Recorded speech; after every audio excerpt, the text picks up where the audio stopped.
Everyone, my name is Jason. I'm a channeler and a Course in Miracles student. Nice to meet you and nice to see you again. Today I'd like to talk a little bit about A Course in Miracles and some things that I've been working on and do some channeling. So without further ado, before that, I have two books below that you can check out. They're both channeled books. One is about dragons and the other is about singing. So yes, right now I'm on A Course in Miracles Review 5, and the overlying lesson is God is but love and therefore so am I. And so this is a really, really powerful lesson, that we are love. We're just made of love and that's it. And we think we're all these different things. We think we're this and that, but we're not. We're just love. And that underlies everything. So, and then I wanted to share, so the review lessons, these lessons kind of fit together as a puzzle in a sense. So I just wanted to read all of them all at once. I got this idea from Channeling Waves of Light, the channel Channeling Waves of Light.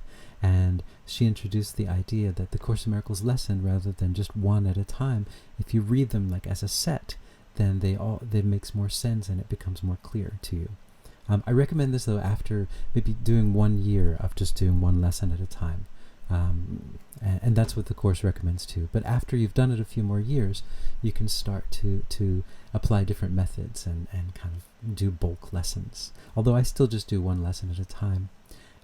But here, so I'll just read them together. Here we go. All things are echoes of the voice for God. The power of decision is my own. In my defenselessness my safety lies.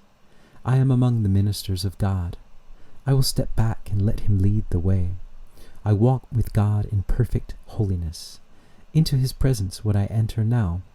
Today I learn to give as I receive. I give the miracles I have received. I am at home, fear is the stranger here. Give me your blessing, Holy Son of God. I am as God created me. There is no death, the Son of God is free. Now we are one with him who is our source. Let not my mind deny the thought of God. I am entrusted with the gifts of God.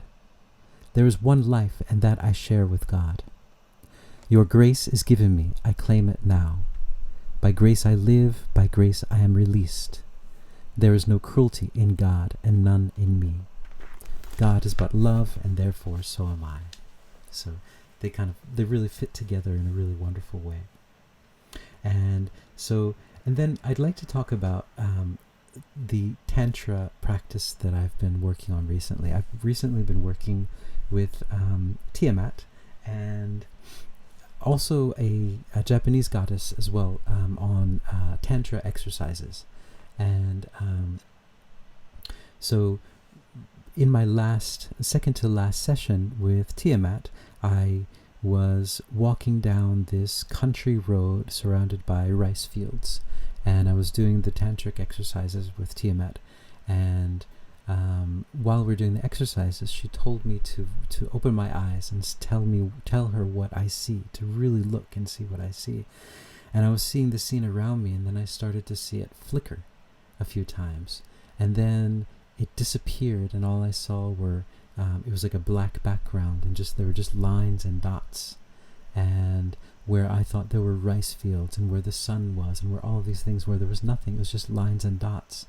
And here where I thought I was walking, walking from one place to another place, I was walking in place. Nothing was changing. And so I was able to see beyond the illusion. And this was a very good demonstration of what the Course in Miracles talks about, that what we see is an illusion. We believe in it so much that, for example, for me, I see these rice fields by my side, and I see the sun, and the angle of the sun is changing, and I feel like, yeah, I'm walking, I'm going somewhere. I'm not going anywhere. No one is going anywhere. So I started applying this to this lesson. So when I'm out in public, or I'm on trains and crowded places, and you see all these people running all over the place, But if we could just see what it looked like really, we would just stop and say, what are we doing? Why? What's the point? Why are we rushing to nothingness, into another nothingness, into another illusion? And so, yeah, I was very thankful for that lesson from Tiamat. And I've also received another lesson. So this was not a tantra lesson, but I was doing a meditation in the morning. And I've talked about this before, but I'll just bring it up again because it's related. So I was doing a meditation in the morning, and I started to realize, so I was doing sort of a channeling, and then I started realizing that the being, or whatever it was I was talking to, was inanimate. It wasn't really there. And so then I looked behind it, and I realized, and that's when I was able to see outside of the matrix. And I realized, that's interesting. Now I'm actually not in the room this room here. I'm not in this room. I'm actually in this office building, a nondescript office building, sitting at a table with what looks like a very high-tech virtual reality system that kind of comes down above your head. It's not made of materials that I've ever seen on Earth. It's a kind of set of lights. You can see it, but it's like I guess it would be like interdimensional technology. But anyway, it comes down, and then boom, you're in the matrix, and you feel like everything is really real, the wind and the sun and everything.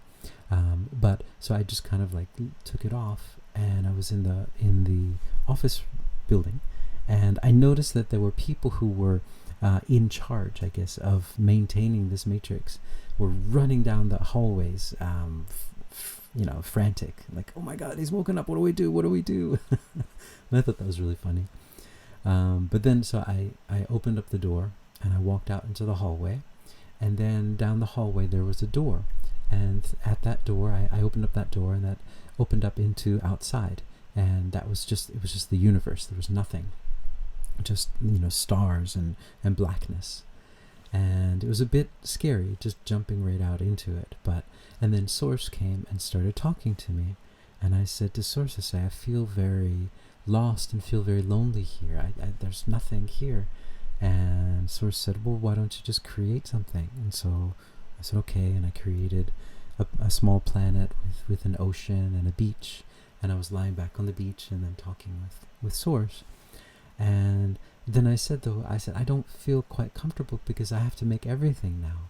Like, in the third dimension, everything's already created, and we're kind of just creating on top of a creation that's already there. And so we understand how things are going to go, and we can kind of rely on certain things. But here, it's just complete freedom to create whatever I want, whenever.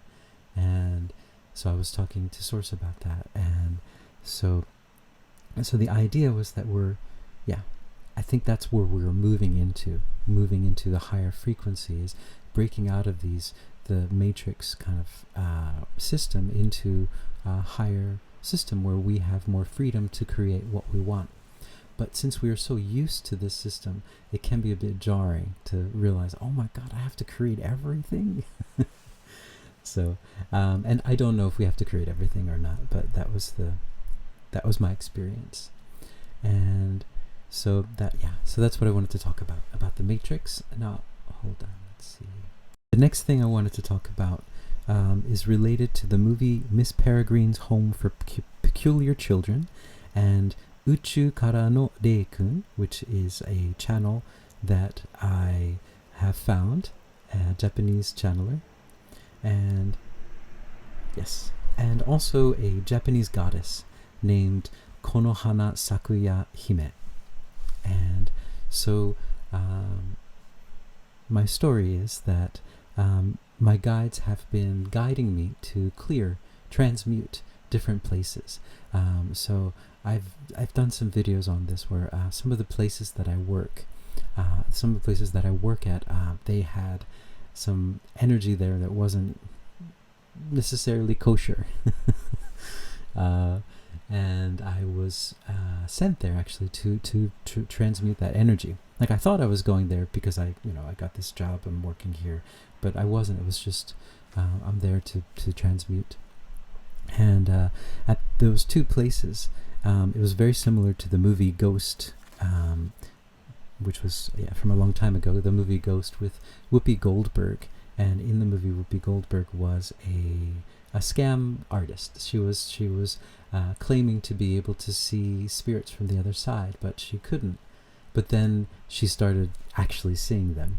And what she realized was there was a line of people waiting to see her. And so this is what happened in my workplaces. There was just a line of people waiting to see me. And so I've been sent to many different places to clear, to transmute the energy. And what I learned, though, from this Uchu Kara no Reikun, from her channeling, or his channeling, I'm not sure if it's his or her, that there's a light. Some people have a light on top of their head, and I guess that would be like the concept of a lighthouse. And they have this light on the top of their head, and so when they go into different places that have seen a lot of trauma, a lot of places that are very dark, so war-torn places, those war-torn places tend to be stuck in a time loop. So they're stuck in a time loop. The trauma creates this time loop, and the souls get trapped there, and they don't realize that they're trapped. They're just there, and they're trapped there. And so what happens is some people have this light on the top of their head, and when they go into these places, the people that are trapped, the souls or beings that are trapped, can see that light, and they follow the light, and they follow the light out of the time loop, and then they're freed. And so this is what I realized this is what I was doing as well. And so being a lighthouse. And this Miss Peregrine's Home for Peculiar Children. That movie, also in the movie, the headmistress of the school would turn back the clock. So they were living in a time loop. And so I think that was the same sort of thing. It was World War II, I think. And she would just turn back the clock. And so they were in a time warp. And so, yes. And I recently went to the shrine of Konohanasakuyahime. And when I went there, I didn't know who she was.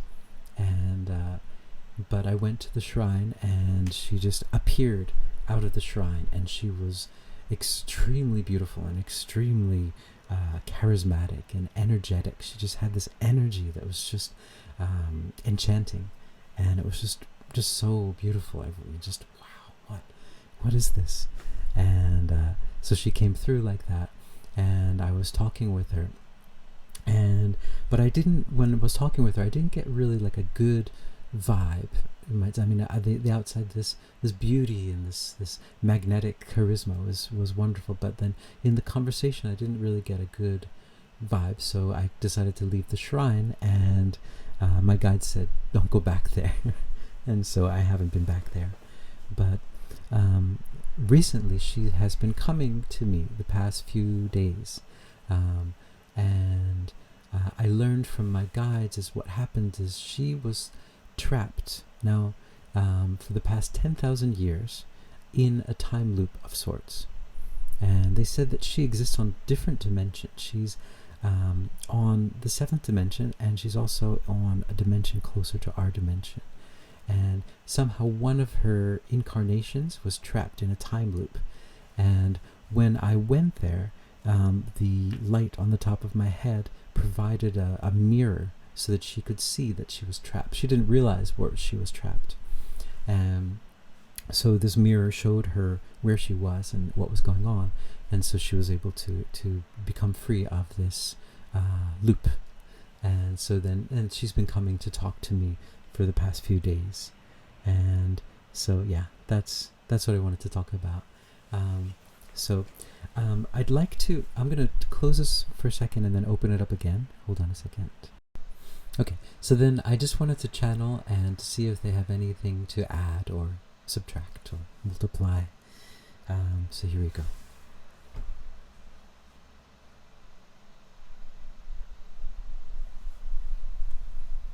greetings. We are the three sisters of the Pleiades, and we are here, and we are always here around you, surrounding you with the energies of the higher dimensions, which allow you to tune your frequency a little bit closer to the frequency of love. You are all made of love, and that is true for all of the creatures, all of the beings, all made of love. You are made of love, but you are also a receptor of frequencies, like a radio.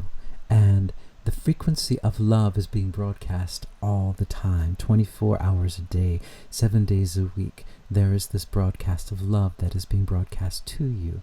But there are other frequencies that are being broadcast to you as well.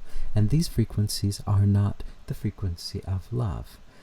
And they are not the frequency of unlove. They are just different frequencies. But the only true frequency is the frequency of love. And so we are here to help you to tune your frequency to the frequency of love. Because once you are directly in tune with the frequency of love, your manifestations will happen automatically. There will be no delay between your desire and the manifestation. And this is a technique that will be coming more and more online for you as you are moving into these higher dimensions, these higher realms. And one of the easiest, we would say the closest path to doing so is adjusting your frequency, though, so that it is in connection with this frequency of love, because you're being bombarded now by many, many different frequencies that are not the frequency of love. And parts of you are tuned to those other frequencies, and there are parts of you that are tuned to love as well. And a lot of you are tuned to many, many different frequencies, and this creates the dissonance that you feel and the dis-ease that you feel. This is all created by tuning into many, many different frequencies. So it's very important to tune yourselves, just like you tune an instrument. You need to tune yourself into this frequency of love. And so what we are doing is here to help you to tune into this frequency, helping you to get into a closer connection with your God self, with your God being. And so the more that you get closer with this, the more you will see your world will start to change more and more as you tune your frequency.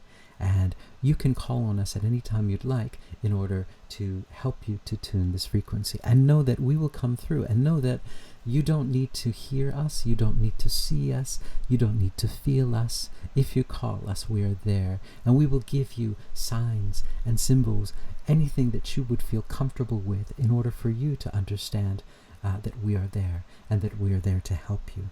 This is a very, very important time of your planet, very, very important time, and it is an important time of tuning. It's an important time to tune yourself to this frequency of love. And once you tune yourself to this frequency of love, you will start to feel the ecstasy that is surmounts. It is more than any ecstasy, any pleasure that you can feel on this third dimension. It is so much more than that. And once you tune yourself to this frequency, you'll realize how that is the frequency that you would like to be in, and that all of these other frequencies that you thought were good or were pleasurable or were fulfilling will not stand up to this feeling of love. It won't be enough. And so you will learn more and more to keep in alignment with this feeling of love, because not just because it is what it is and it is the truth of who you are, but because it also feels so blissful, it feels so amazing to be in connection with source energy, with connection with source energy. So you will begin to make love with love, and because you are love, it is easy for you to make love with love. And this ecstasy is also the state of creation. This is the state where you can truly create the worlds that you would like to see without fear, without anger. Pure bliss, pure blissful energy. And this is yours. This is all of you. All of you have this ability to tune to this. It is not a complicated thing to do. And if you call on us and ask for our help, we can help you. And we would like all of you to feel this state of bliss, to feel this state of ecstasy, because it is, yes, your birthright. Okay,